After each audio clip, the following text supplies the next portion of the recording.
Hello lovely people, I'm Catherine and welcome to my channel. Now this is just a little video showing how I drew this mandala, which I'm going to use in the weekly slow stitch project, but I thought it's maybe helpful to other people as well who aren't doing the slow stitch.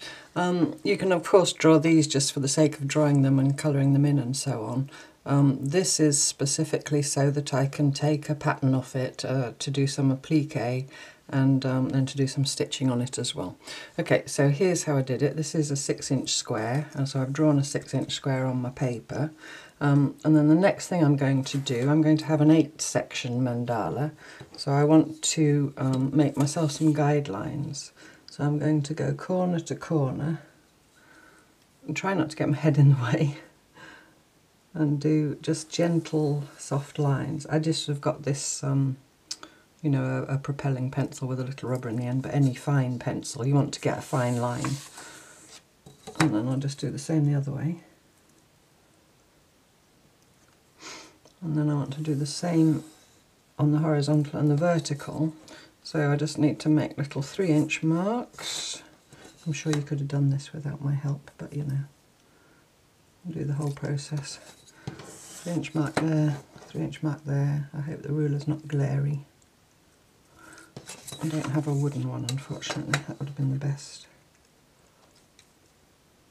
3-inch mark there, 3-inch mark there. I've also got a circle template that I'm going to use. If you don't have a circle template, then you could just find some things that are different sizes of circle, you know, cotton reels, egg cups, you know, circly things.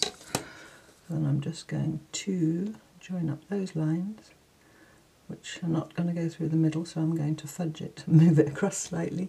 It's a bit difficult. Normally I'd have my nose pressed up against the paper so I could see what I was doing, but if I do that you won't be able to see. You'll just see the back of my head, which is not really what we want. But, you know.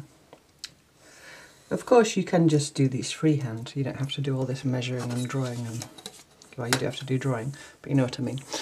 So the next thing I'm going to do is a circle for my centre. I'm just going to reproduce this one exactly. Of course, you can do whatever you like.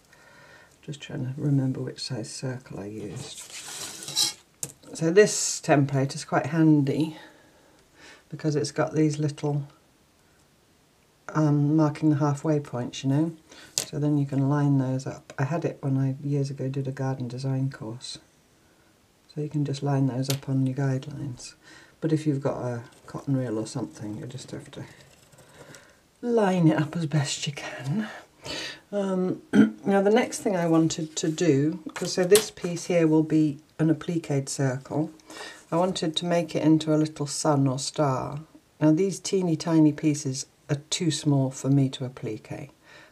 So I'm going to do those when I come to stitch it with satin stitch, but I'll draw them on anyway. And all I did was I just eyeballed, so I wanted all the points to come from the guidelines. So you could measure if you wanted to, or about 1/4 of an inch, something like that. But I just put little point marks all the way around on each. I mean, this is, you know, I'm not cutting this out or anything for a template, but it's just to so that the scale of the rest of it is correct. So I just put little points there, and then I put little points halfway this section of the circle in each place as well. Again, just by eye. If you want to measure and be super accurate, you go for it. And then I just did my lines then between the points. And if you're drawing from a point to a point, if you look at the point you're going, put your pencil where you're starting, look at where you're going and just go for it.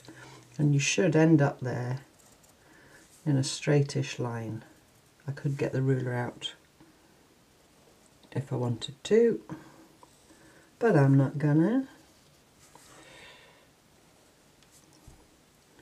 So again, it's just looking at where you're going, not where you are.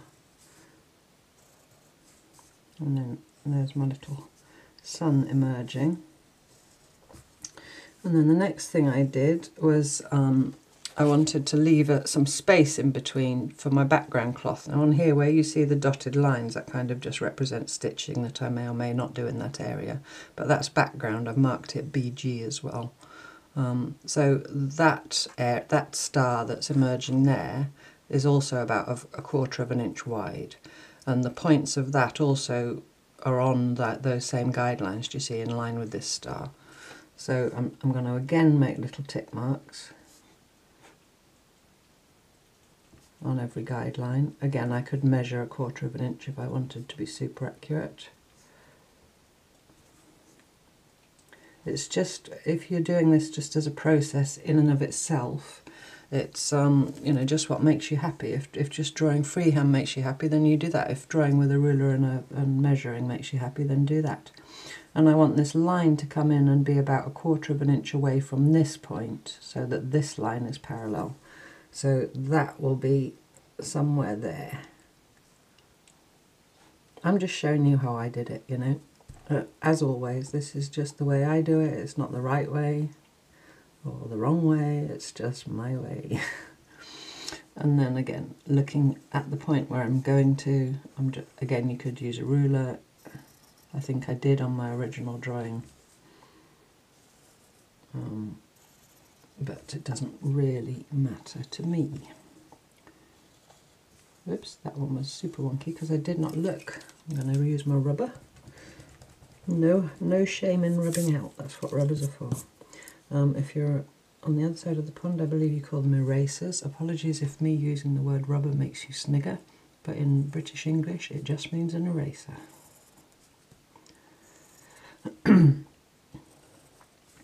So that's my next shape. Now my next shape along, I wanted to use the circle again. So the theme of this mandala is stars and circles. So you see here I've got this sort of flower shape if you look at it there. And I got that by getting one of my circles on my circle template. And again, you could do this freehand if you wanted to. If you're good at drawing. I'm not that great at drawing, as you can tell, even with tools.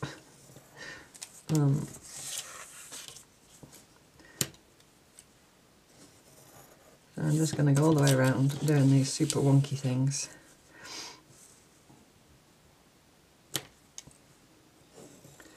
I think when I drew that other one yesterday, it took me about an hour.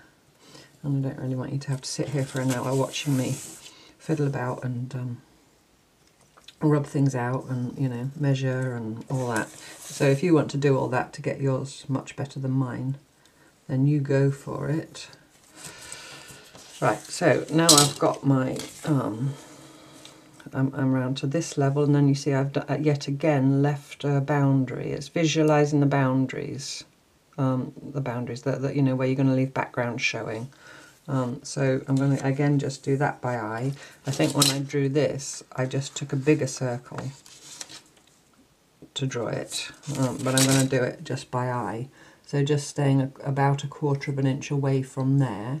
So I'll do little points again. I think doing these little points does help you stay somewhat accurate, somewhat being the operative word, because it gives you a point to aim for when you're drawing. And again, you could measure. So, and I hope my head wasn't in the way then, apologies. So now I'm going to draw, and I find it easier to draw here, looking at it that way, rather than drawing here. But that's maybe because I'm right-handed, I don't know. We'll see. We'll see how good a job I do.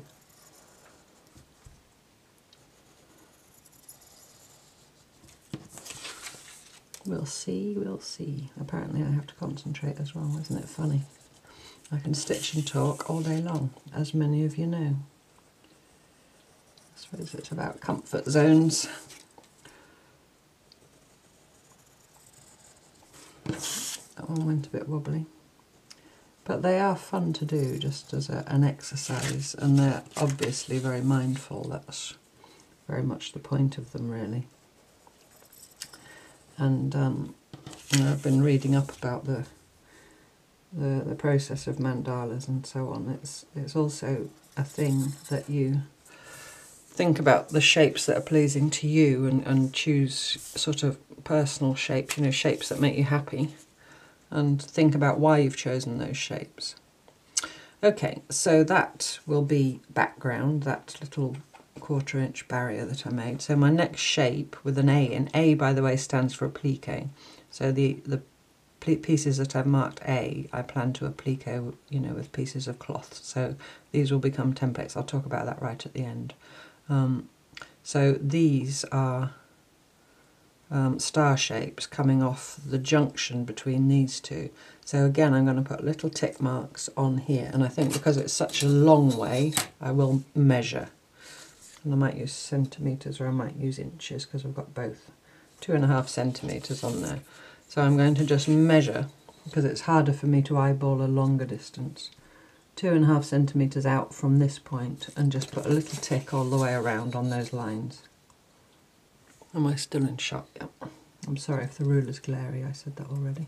It's quite early in the morning here. I am having my coffee, but I've only had half of it. I'm making all kinds of excuses as to why I'm rubbish at drawing. And if you've just come across this video in the YouTube universe and you've got no clue who I am or what I'm doing, do go and have a look at some of my stitching videos, because that's really what I do. And we're doing a weekly slow stitch project, if you're unaware, for the whole of 2024, and this week's prompt is mandalas. So I thought, have I measured that right now? No, you see I'm talking and I've done 2 inches, and no, I haven't, 2 centimetres, 2.5 centimetres. Yeah, sorry, this week's prompt is mandala, so I just thought I'd do a little video showing how I drew it for the people that are following along. And the points of these stars, I had them coming halfway, these flower curve shapes here. So again, I'm going to eyeball and just put a little dot. So you're just building up the shapes, thinking about what you're doing, thinking about what makes you happy, using a ruler if you want to, just doing it by freehand if you don't want to. And it's really lovely watching them emerge. And then of course, if you feel so inclined, you can colour them in. So I'm just joining all those points up.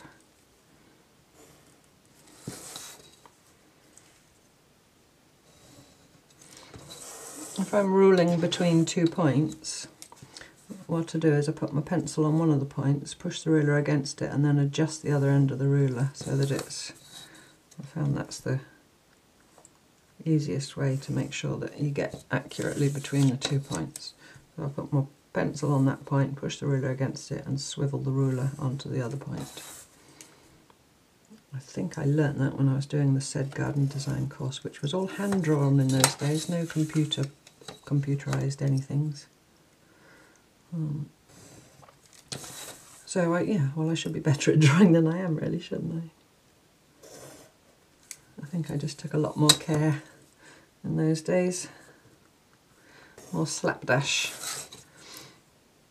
So here you see the star emerging. So it's just straight lines and curved lines, which is, you know, nearly all the lines there are, really, when you think about it, or dashed lines, but that can be a straight or a curved line. Anyway, right, so there's my star. So then that also had, I need a background, because if you imagine these are appliqued, then I need some background before the next section. I'll do them 1/4 inch from the inner points. And I'm just looking at this line and making sure I'm parallel to it, but do you see, because that is an outer point, this distance will be greater than 1/4 inch. So I'm just really making sure that that line is parallel to that line. And those of you that are following the weekly slow stitch, if you want to reproduce the one that you're going to see me stitching, or you have seen me stitching, both these videos will go up at the same time, then hopefully this will show you how not to do it, at least. I think it's okay. I don't think I'm doing too bad a job. I don't know why I'm... It's when you start doing those things that you don't normally do. I mean, I normally do stitching on here. That's all fine and dandy-o. If I do a bit of bookbinding, I get mildly stressed because it's not something that I'm... You know, I have bound a lot of books, but I haven't really made a lot of videos about it. Anyway, come on, Catherine. Just crack on and stop complaining. Show the people how you did this. That's all they want to know, that's all they want to hear about.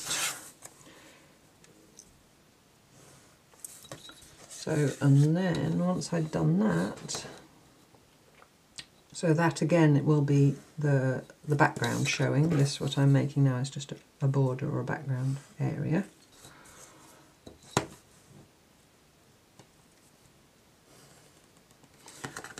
I think that's why as I was going I put these little dotted lines in, because then it makes it obvious. So then the next shape, I just drew a straight line across to create this half kite shape. So that all that was doing was just joining up. Am I creeping away so you can't see? Just joining up these points like this, which makes an octagon because it's 8 sides.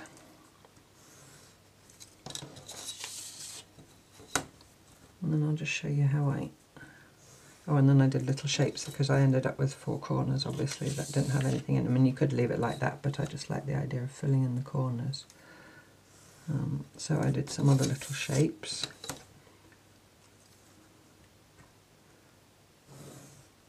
So there I am, back to the beginning.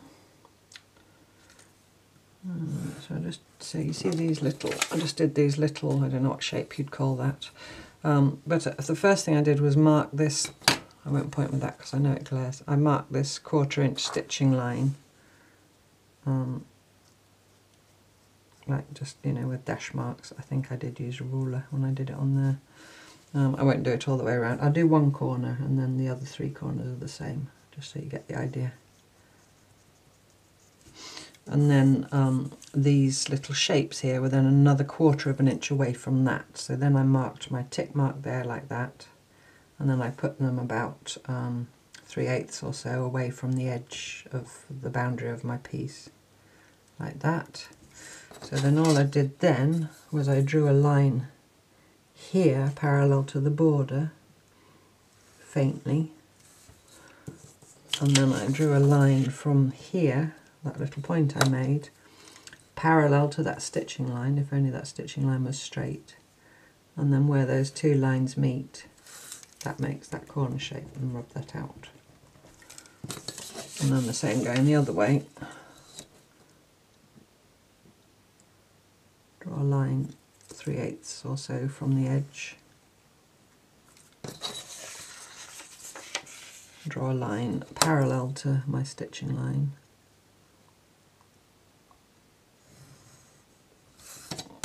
And so then that's my corner shape there.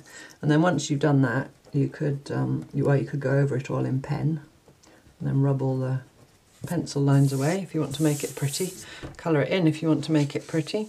And then all I did then was mark it. So this is appliqué, centre circle. These little shapes will be appliqué. So I mark all those with an A. These little pointy bits I'm going to do satin stitch, so I just did SS in all of them. These will be appliqué, these star points. These will be appliqué, and these will be appliqué. And then everywhere that was background, I wrote background, but I also did little dotted lines to indicate that that's the background. And then you could colour it in with what colours you thought you might use, you know, in your fabrics. And that way you can see if you're going to like the look of it or not.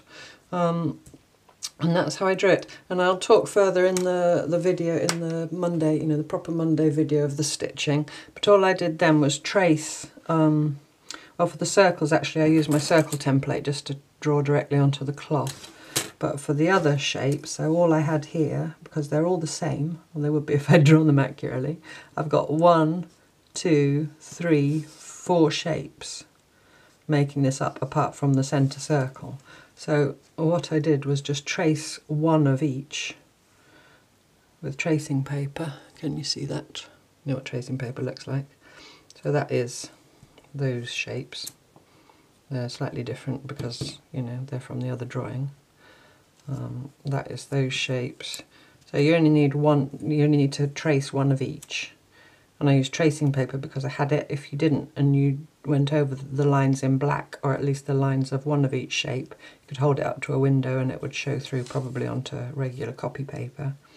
And then I cut those out, and then those are the templates that I use to cut out my little bits of cloth. There's some spare ones for my appliqué. So that's as far as I'm going to go in this video. If you want to see, you know, with the cloth and the stitching and all the rest of it, I encourage you to go and watch the Monday video if you're not a regular there. You don't, of course, have to do all the weeks. We're on week 20, we're nearly on week 30. I think we're on week 29. But, you know, all the projects stand alone, so if you just want to have a look at what takes your fancy. Anyway, so there we go. My first ever drawing video. Sorry it was so rubbish, but I hope it helped you in some small way, and thank you so much for watching, and I look forward to you joining me next time for more cloth tales. Bye bye.